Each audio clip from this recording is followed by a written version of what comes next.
Hi, this is Mato. In this video, I will show you a game between Keres and Robert Byrne. This game was played in Moscow in 1955. This is a game from the match Soviet Union against United States. Okay, let's have a look at the game. Keres had white pieces and he started with e4. Robert Byrne played c5, Sicilian defense. Knight to e2, intending to play closed Sicilian with g3, bishop to g2, d3, later on f4. Knight to f6, attacking the pawn on e4. Knight from b to c3, black to move.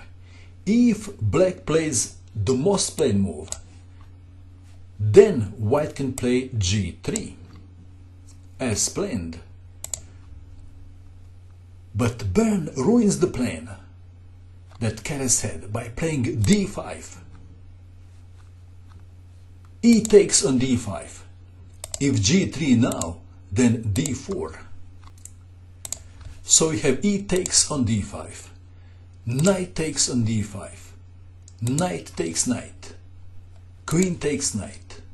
d4. C takes on d4. Queen takes on d4. Queen takes queen. Knight takes queen. I like very much the way Keres played this game because it reminds me of Capablanca. Capablanca was my first chess hero. One reason is I had the book, Capablanca's book. Since I didn't have other books, I read the same book 3 times. People are lucky today. There are chess books everywhere. So when I played chess, I imagined I was Capablanca. When I played soccer, I imagined I was Johan Cruyff. And when I was doing karate, I imagined I was Bruce Lee. Okay, enough about Bruce Lee. Let's continue with the game. a6, taking the control of b5 square. If knight to c6, white can capture the knight, damaging the pawn structure, or white can play knight to b5, intending a knight to c7. If bishop to d7, white can still play knight to b5. Bishop takes, check. White is better. And what else? If e5 is played, then white plays knight to b5. So a6 makes perfect sense. Bishop to e3, e5 attacking the knight, knight to b3, bishop to f5 attacking the pawn on c2. Keres castled queenside, knight to d7, bishop to d3, bishop takes bishop, rook takes bishop, and Byrne castled queenside too. 14 moves have been played. Who is standing better? White is standing better. White is to move. Keres played knight to a5, provoking b6. Rook from h to d1 is a very strong move too. We have a knight to a5, b6, rook to c3 check, bishop to c5, rook to d1, king to c7. If pawn takes knight, bishop takes on c5, knight to b3, f6, knight takes bishop, pawn takes knight, white to move. What would you do? I guess bishop takes pawn comes to mind. Do you agree?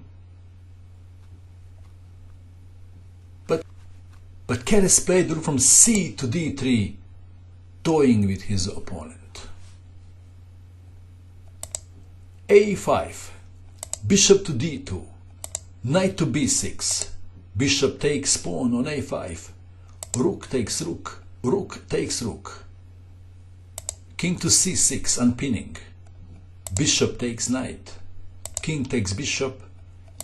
Invasion on the 7th rank. Rook to a8. White to move. What would you do? I would play a3. Keres didn't. He captured the pawn on g7. I will bring it to your attention if you haven't noticed. Keres only pushed e and d pawn. Interesting, isn't it? Rook takes on a2. King to b1. Rook to a4. White to move. g3, toying again. Rook takes on h7 was a perfectly good move. g3. It's like he didn't want to beat his opponent too quickly. f5. Again, rook takes pawn is excellent move. Rook to g5, torturing his opponent slowly. Rook to e4. Rook takes on f5. Rook to e1 check. King to a2. Black had enough and resigned.